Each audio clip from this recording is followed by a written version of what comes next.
Hey, what's up you guys? My name is Tyler Rugge. Welcome back to my YouTube channel. Today we're going to be talking about crested geckos. I want to share with you, just in general, I want to start sharing more about the animals we're working with and the things we're doing, the projects we're working on, and just being better about updating about that kind of stuff on my YouTube channel because we're doing a lot of cool stuff and a lot of it I haven't been talking about. It's just crazy because like the only reason why I got all these animals was to share them and show them off on the internet and exploit them. So the fact that I haven't been doing that lately very much is just really weird. I need to get back to my roots. So yeah, we're gonna be talking about some of the cool stuff we're working with. We have like really cool projects and just things we've done and accomplished that we haven't really been very vocal about. Things have been happening very quickly and it's difficult for me to come on here and update about everything as things are happening, but I'm gonna try to do better about that.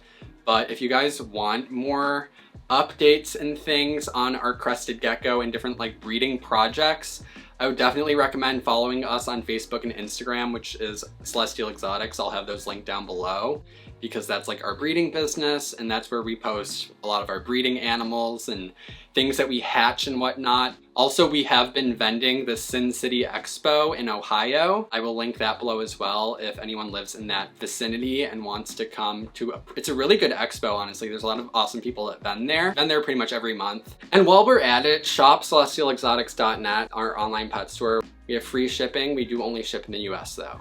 But check it out, link below. Just another random thing I want to promote because I'm not sure if you guys are taking advantage of this or not, but in my description of all my videos, I have a section where I have like all my affiliate links and codes and whatnot. Discounts for different websites like dubiaroaches.com, EcoFlies, which is like my favorite place to buy black soldier fly larvae. They just have the best quality in my opinion. You know, the BioDude, all my different discount codes and stuff are in the description, so take advantage of that. Anyways, what you guys probably clicked on this video for, we can actually talk about it finally, and that is this really awesome crested gecko that we hatched. So, of course, if you're in the whole crested gecko community, you're probably very aware of all these new morphs that people are talking about, things like the cappuccinos, the frappuccinos. What's really exciting about crested geckos right now is there's just a lot of new traits and morphs that have been popping up fairly recently that we don't know a lot about. It gets very complicated because we're still learning a lot about crested gecko genetics because in the grand scheme of things, we haven't been breeding them for that long and a lot of these morphs have just been popping up recently. So one of these morphs is cappuccino. I'm trying to figure out how I can talk about this because there's just a lot to unpack and I don't want to go too deep into things that are unnecessary in this video. We still don't know for sure how to identify a cappuccino just based on its physical characteristics and what it looks like, because there's definitely specific traits that cappuccino crested geckos have, but there are also other geckos that aren't cappuccino that have some of those same traits. There are some geckos that look like they could be cappuccino, but they're not. There's also geckos that don't really look like they're cappuccino, but they are. There's still a lot unfolding as we speak about this and we're learning more, so I can't like tell you for sure how to identify a cappuccino, other than the only true way currently to identify if a gecko is a cappuccino is to prove it out, which is done by breeding two cappuccinos together, and if they make super cappuccinos, which you might have seen them before. They're these really kind of gross looking geckos and they're born with really small nostrils and they're kind of controversial because we don't know a lot about health issues that they might have. But the conclusion that's been drawn so far is that long-term there are health issues associated with a gecko being a super cappuccino because of their really small nostrils. And aside from that, they just look very bizarre. So a lot of people just aren't very fond of them. But that's only true way to identify if a gecko is actually for sure cappuccino. Either that or to get a gecko that is from a proven cappuccino line. But cappuccinos themselves do not have any health issues or anything wrong with them that we know of. So they're fine. A lot of people are just against producing super cappuccinos, which is something that we have no desire in doing. But what's really cool is if you take a cappuccino and you breed it to a lily white, it makes what we call a frappuccino, which is part lily, part cappuccino. And they're just these really bizarre, really cool looking geckos.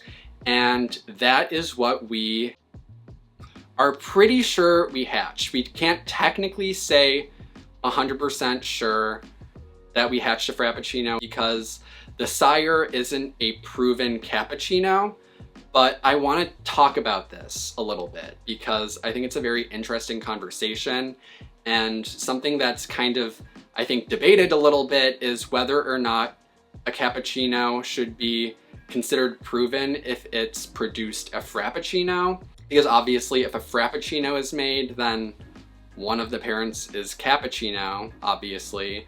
But there's also kind of a blurred line as far as how exactly to identify if a hatched gecko is a Frappuccino. Let's talk about it.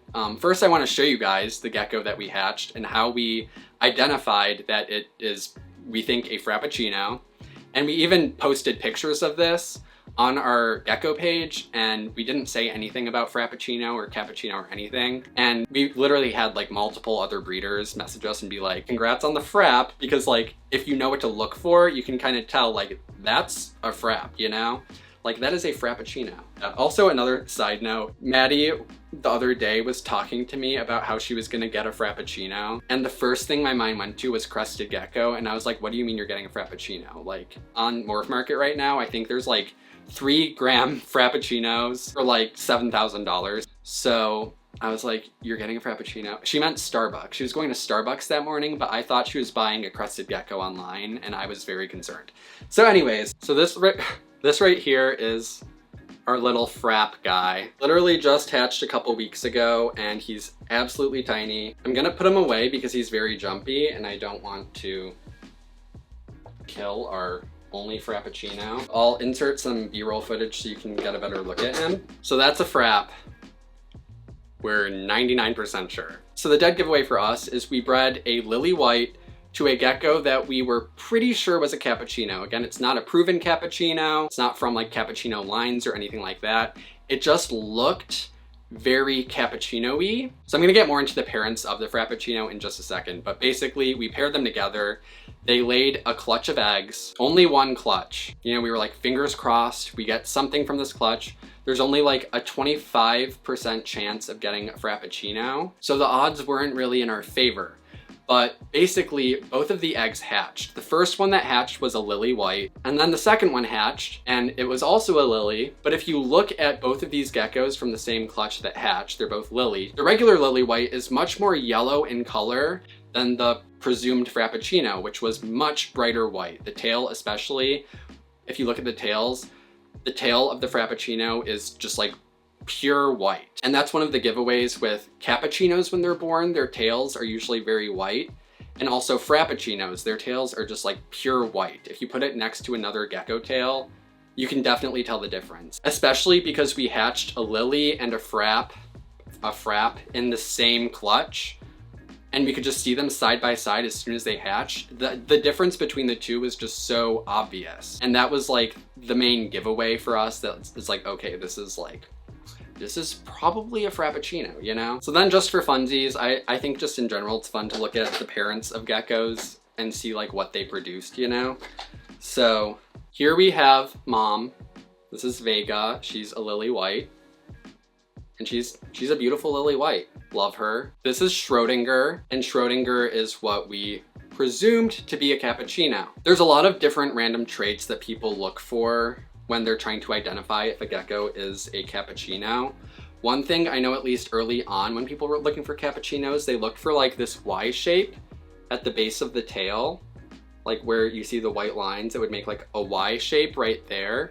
And then like I said, it's much easier to tell when they're just hatchlings because the tail, of course he's tailless, but the tail will be like bright white. And then like, I don't know, cappuccinos, they just have like this weird funky look. Like if you look at other cappuccinos, have a similar vibe to this. They're just very kind of like strange looking. It's hard to describe.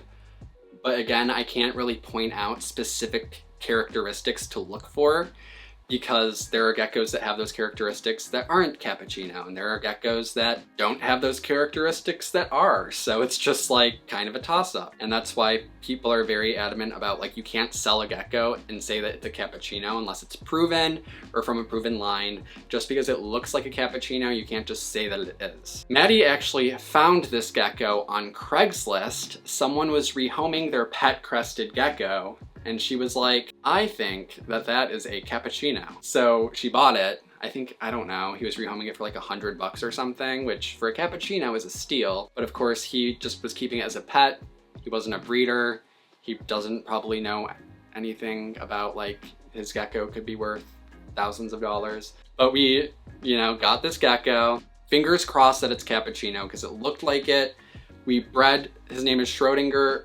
We bred him to Vega, the lily white. They laid the 1 clutch, got the 2 eggs, both hatched lily, and you can just tell that the one is most likely Frappuccino. So like I said, one might argue because we paired this gecko that very clearly looks like it could be a cappuccino to a lily, and it made something that very clearly is a Frappuccino, that would basically prove that he's a cappuccino. But then there are people who would argue that no, you can't say he's a cappuccino unless you pair him to another cap and they make super caps. That's like the ultimate way to prove it out. Either that or he would have to be from proven cappuccino line, which he doesn't have any lineage, so obviously we wouldn't know that. So unfortunately, they only laid the 1 clutch of eggs, but we do plan on pairing Schrodinger to other lilies, and hopefully, you know, if our suspicions are correct, he'll most likely end up making more fraps. But yeah, we're definitely really excited to pair Schrodinger to more geckos and see what other things he can produce. Like I said, make sure to follow our page Celestial Exotics on like Instagram and Facebook, because that's where we post mostly of our crested geckos. So if you want more updates about this frap, we're definitely going to be,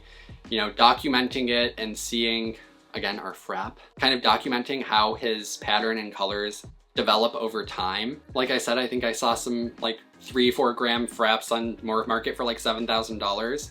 As tempting as it is, we are not selling this frap that we produced.